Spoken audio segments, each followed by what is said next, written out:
है कि गीता का पाठ हो, अगर जैसा उचित समझें आप। ठीक है जी, प्रणाम। बहुत अच्छा।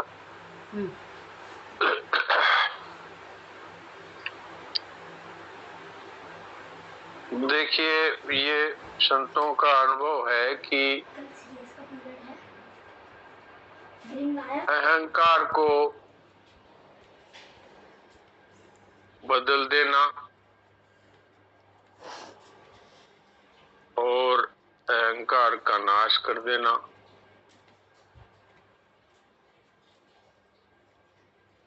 थियोरिटिकली ये बात तो लगती है कि अहंकार का नाश कर दें, क्योंकि अहंकार का पहले से नाश ही है, ये तो हमारी मान्यता से है। पर सरल दो बातें लगती है। एक तो अहंता को परिवर्तन कर देना कि मैं भगवान का हूं, भगवान के समर्पित हूं, तो शरणागत हूं, तो ये अहंता का एक परिवर्तन हो गया। और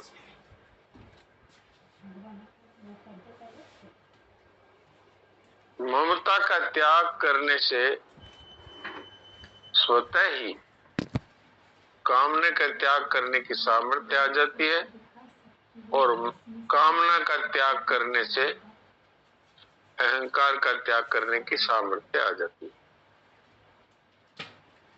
तो अगर हम इस बात को स्वीकार कर लें कि हम जन्मे थे तब कुछ भी साथ लाए नहीं, सब कुछ संसार से मिला अथवा परमात्मा से मिला, और जो मिला है वो बिछड़ जाता है, तो उसको अपना मानने से बंधन के सिवाय कुछ नहीं मिलता।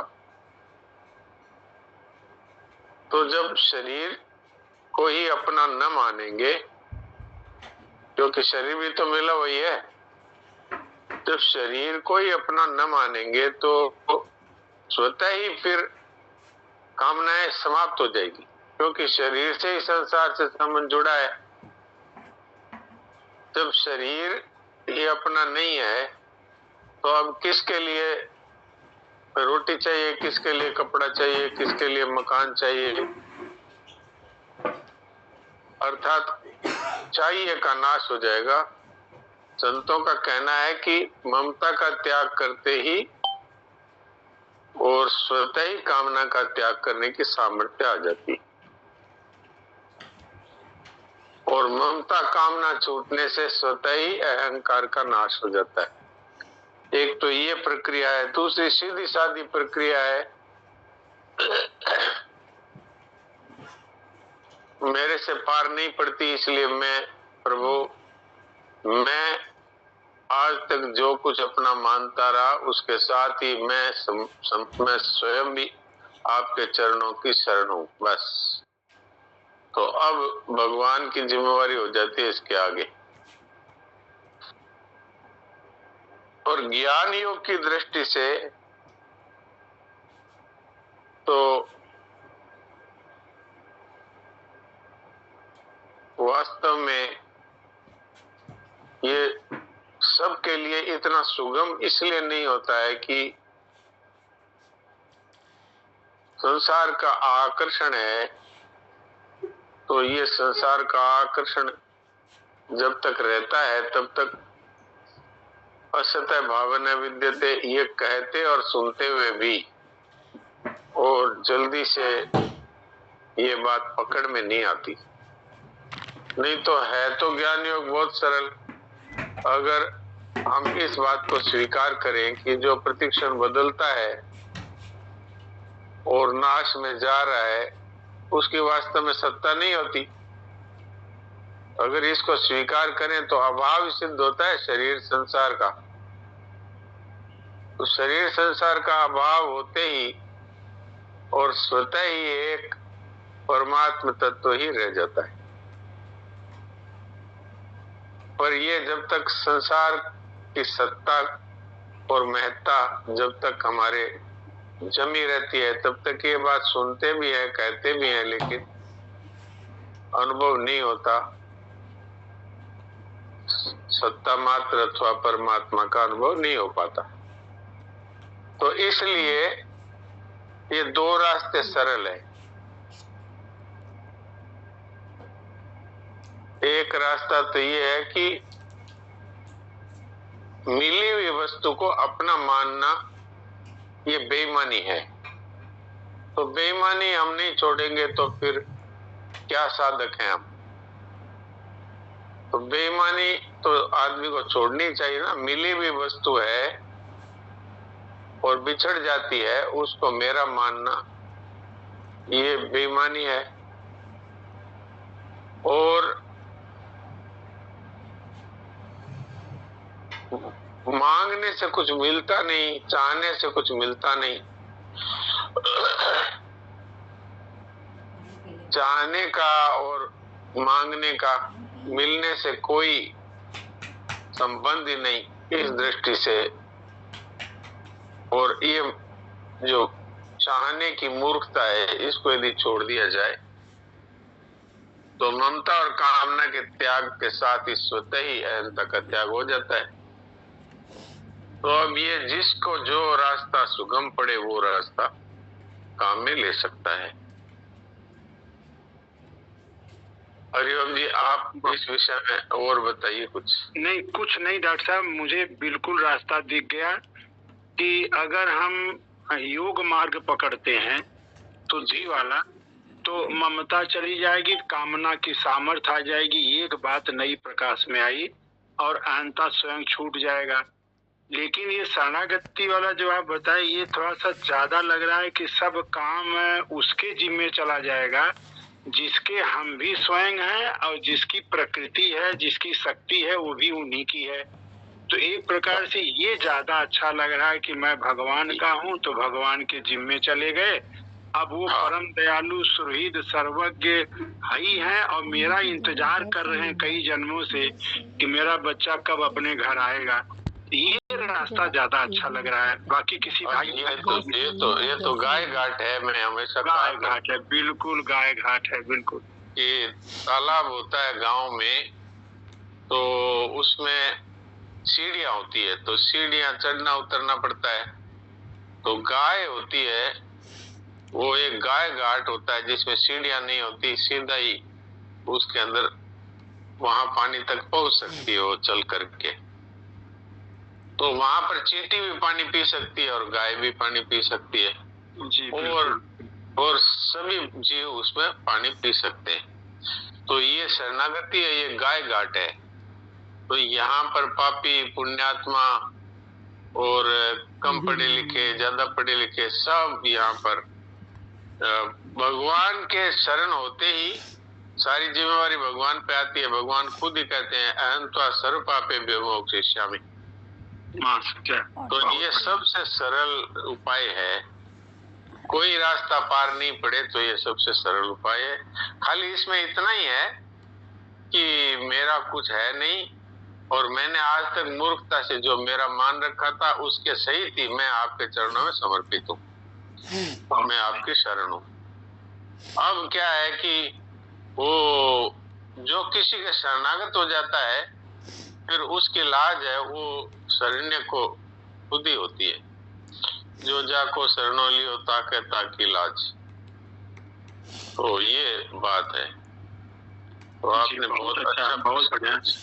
नहीं, ये जिज्ञासा इसलिए उठी डॉक्टर साहब कि आज 5वें अध्याय का 8वां 9वां श्लोक, जो 2 श्लोक सांख्य योग के बारे में बताया गया पूरे विस्तार से, उसके आगे की सीढ़ी ये खुल गई शरणागति वाली भगवान के। और 10वें अध्याय के 10वें 11वें श्लोक की भी पूर्ति भगवान कर देते हैं कि जिसको भक्ति भगवान देते हैं, स्वीकार कर लेते हैं, तो उसको योग मार्ग और ज्ञान मार्ग दोनों का फल अपने आप दे देते हैं। ये बात आपसे हम लोग सुन चुके हैं। ये तो भगवान कहते हैं जी, तेषामेवानुकंपार्थम अज्ञानजं तमनाश्यामि आत्मभावस्तु ज्ञानदीपेन भास्वता जी, ददामि बुद्धि योगम तम। दोनों ही बात है, भगवान सब कुछ दे देते हैं। तीनों का फल मिल गया जी, बहुत बढ़िया। प्रणाम डॉक्टर साहब, प्रणाम। प्रणाम। तो अब हम लोग शुद्ध गीता जी का अभ्यास करते हैं, शुद्ध पाठ का, और फिर उसके बाद नंदिनी से फिर मीरा चरित्र सुने। तो आज दूसरे अध्याय का 56 श्लोक, 56वां 56। तो पहले मैं 2 बार पढ़ता हूँ और उसका अर्थ बताता हूँ, फिर उसके बाद आप लोग में से जो जो शुद्ध पाठ करना चाहें वो एंट्रेस करेंगे। दूसरे अध्याय का 56वां श्लोक। दुःखेष्वनुद्विग्न मनः सुखेषु विगत स्पृह वीतराग भय क्रोध स्थितधीर्मुनिरुच्यते। दुःखेष्वनुद्विग्न मनः सुखेषु विगत स्पृह वीतराग भय क्रोध स्थितधीर्मुनिरुच्यते। दुखों की प्राप्ति होने पर जिसके मन में उद्वेग नहीं होता और सुखों की प्राप्ति होने पर जिसके मन में स्पृहा नहीं होती, तथा जो राग भय और क्रोध से सर्वथा रहित हो गया है, वह मननशील मनुष्य स्थिर बुद्धि कहा जाता है। अब आप में से जो पाठ करना चाहे वो हैंड रेज कर दें, तो उनमें से कुछ लोगों को मौका मिल सकता है।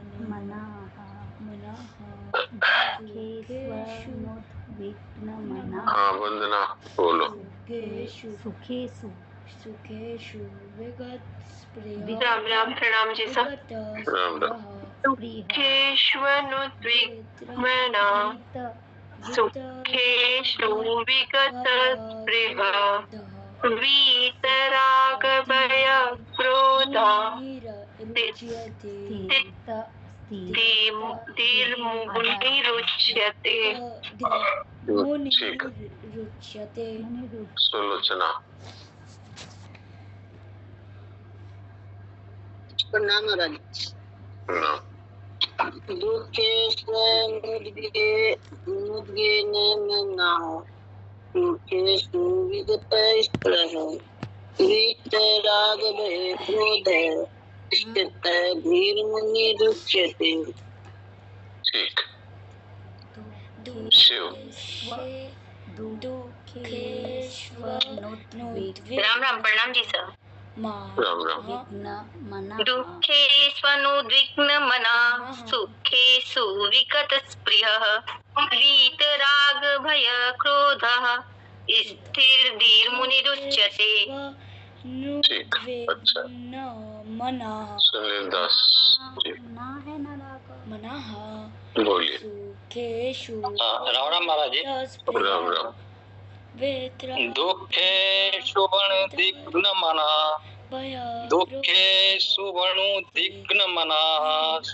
सुखेषु विगत स्पृहा वीतराग भय क्रोध स्थितधीर्मुनिरुच्यते। ठीक, अच्छा। ज्योति प्रणाम। राम प्रणाम जी सा। राम राम।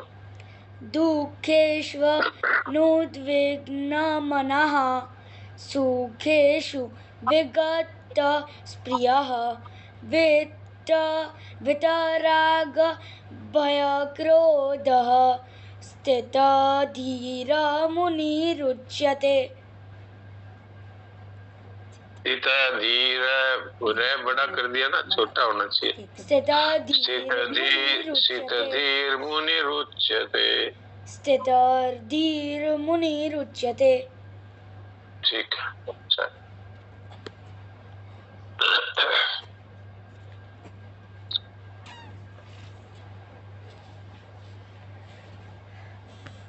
लक्ष्मी केजरीवाल।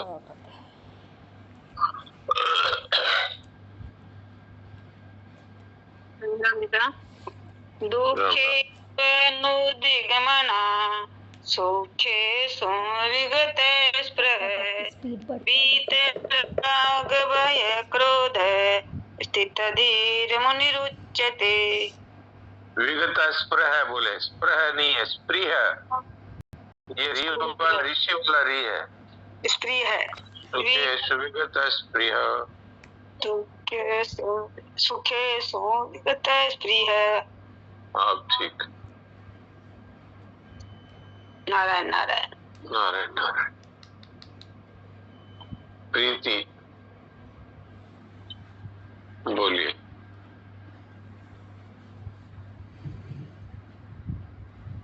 अनम्यूट नहीं हुई, 1 मिनट, अनम्यूट नहीं हुई। हो गया हो गया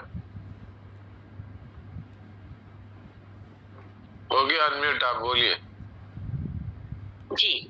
दुःखेष्वनुद्विग्नमनः सुखेषु विगतस्पृहः वीतरागभयक्रोधः स्थितधीर्मुनिरुच्यते। हाँ ठीक, अच्छा। सविता। प्रणाम डॉक्टर साहब। प्रणाम। दुःखेष्वनुद्विग्नमनः सुखेषु विगतस्पृहः वीतरागभयक्रोधः स्थितधीर्मुनिरुच्यते।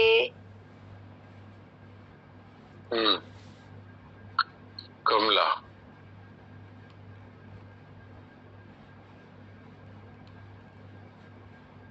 दुःखेष्वनुद्विग्नमनः सुखेषु विगतस्पृहः वीतरागभयक्रोधः स्थितधीर्मुनिरुच्यते। ठीक, अच्छा।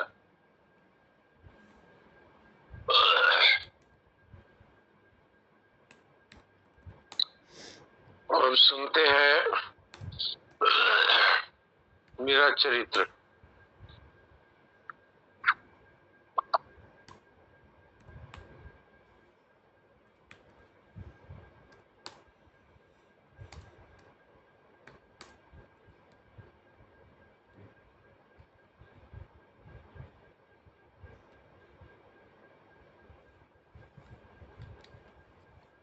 तो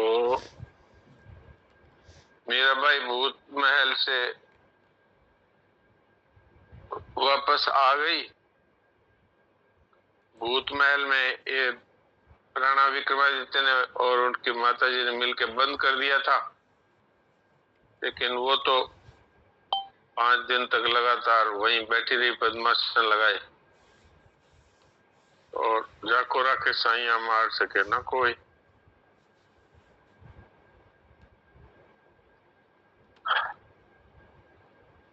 अब नंदिनी 259 पे ऐसे ही है क्या शुरू?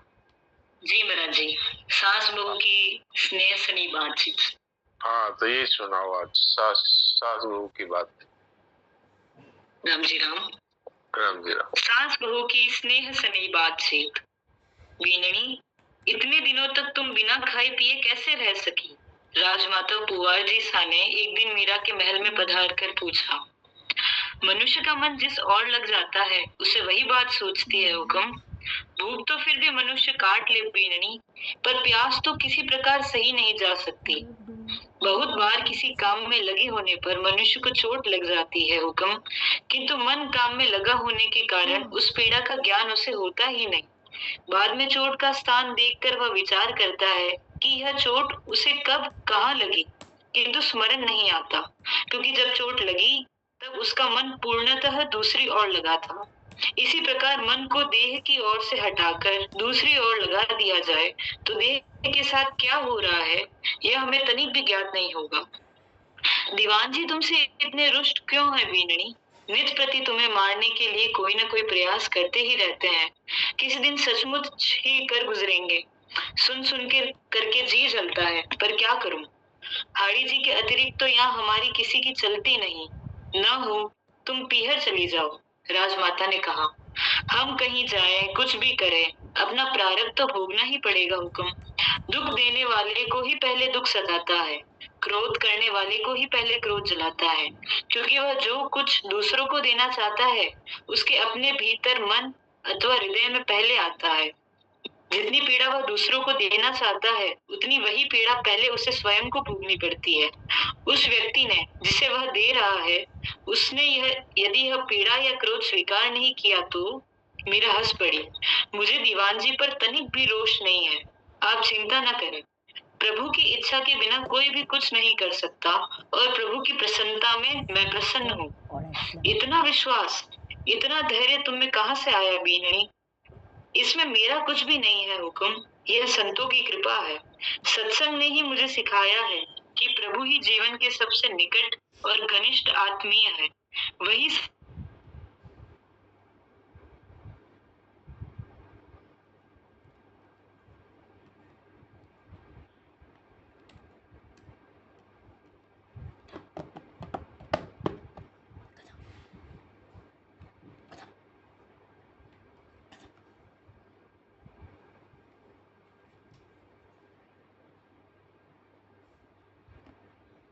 है।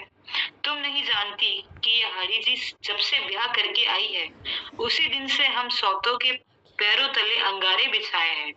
इन्हें केवल और केवल अपनी ही सोचती रही है। ये राजनीति में पटु है, हमें तो अपनी बात भी ठीक से कहने नहीं आती। इसी से श्री जी सदा इन्हीं की बात सुनते और रखते थे। वे केशरी नाहर थे, पर इनके आगे वे भी जैसे बेबस हो जाते। अब स्वयं का बेटा दीवान है, फिर भी दीवान जी इन्हीं के कहने में तो होंगे, क्यों तुम्हारे पीछे पड़े हैं ये? आप चिंता न करें हुक्म, बीती बातों को याद करके दुखी होने में क्या लाभ है? वे तो चली गई, अब तो लौटेंगी नहीं, आने वाली भी अपने बस में नहीं। फिर उन्हें सोचकर क्यों चिंतित होना? अभी जो समय है उसी का क्यों ना उचित ढंग से उपयोग करें। दूसरों के दोषों से हमें क्या? उनका घड़ा भरेगा तो फूट भी जाएगा। न्याय किसी का सगा नहीं है हुक्म, भगवान अंधे बहरे नहीं है। समय पाकर ही खेती फल देती है और कर्म पकते हैं। अपने दुख अपने ही कर्मों के फल हैं। दुख सुख कोई वस्तु नहीं है कि दूसरा हमें दे सके। सभी अपनी ही कमाई खाते हैं, दूसरे केवल निमित्त है। मीरा ने सासू जी के आंसू पहुंच उन्हें खिला पिला करके ससम्मान विदा किया। नारायण नारायण नारायण नारायण। तो ये जो राणा सांगा थे, उनकी जो 3-4 रानियां थी, उनमें से एक रानी है, वो है राजमाता पुंवार जी। वो मीराबाई के प्रति अच्छा भाव रखती है, और जो हाड़ी रानी है वो मीराबाई के एक प्रकार से वो द्वेष रखती है। इसलिए वो अपने बेटे विक्रमादित्य जो राणा है इस समय, उसके साथ है। तो उन दोनों ने मिलकर के मीराबाई को भूत महल में बंद कर दिया। और इससे पहले राणा ने जाकर के और मीराबाई के महल में वो अंदर से भगवान के साथ वो खेल रही थी पासा, तो उनकी भेजी हुई 2 दासियां थी जो यहाँ पर एक प्रकार से जासूसी कर रही थी।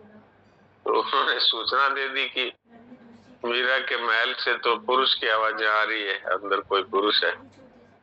तो वो नंगी तलवार लेके आए और उन्होंने मीराबाई को मारने के लिए तलवार भी चलाई, लेकिन वो मीराबाई तो तलवार तो उनके शरीर में से होकर निकल गई, लेकिन उनका कुछ नहीं बिगड़ा। तो उन्होंने सोचा भूत महल में इनको बंद कर देते। भूत महल से भी जीवित आ गई। तो अब ये पुंवार जी राजमाता है, ये कहती है कि भाई आप मेड़ पे चली जाओ, यहाँ तो आपको ये परेशान करेंगे माँ बेटा मिल करके। तो मीराबाई कहती है कि हमारे तो ठाकुर जी पे विश्वास है, ठाकुर जी हमारी रक्षा करने वाले हैं, तो फिर हमारा कोई क्या बिगाड़ सकता है। तो भक्तों को भगवान पर इतना विश्वास होता है कि उनको किसी प्रकार का भय किसी से होता ही नहीं। तो आपने अभी इनकी बातचीत से सुना कि किस तरह से मीराबाई निश्चिंत है भगवान की शरण से।